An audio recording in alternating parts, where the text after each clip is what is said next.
যখন কোনো পাখি খাঁচায় ধরবেন, তখন কোনো জায়গায় ডেলিভারি করার জন্য হোক, কেউ আপনার বাড়িতে নিতে আসছে, সেটা হোক আপনি এক ঘর থেকে আরেক ঘরে ট্রান্সফার করবেন, সেটা হোক, যখন এই পাখিটা ধরে খাঁচায় বন্দি করে রাখবেন, তখন সময়টা যদি বেশি হয়ে যায়, অথবা বেশি হওয়া দরকার নেই, গরমের সময়, শীতের সময় মাঝে মাঝে এটা করতে হবে।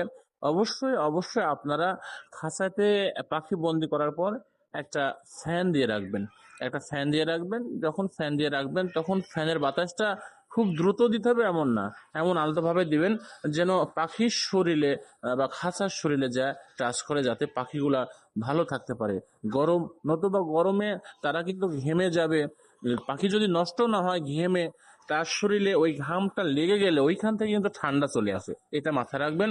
যার জন্য দেখেন, আমি আমি যে কোনো পাখি ধরার সময় আমি ফ্যান দিয়ে রাখি। দেখেন আমার আমি দুইটা খাঁচা পাখি রাখছি, ফ্যান দিয়ে রাখছি।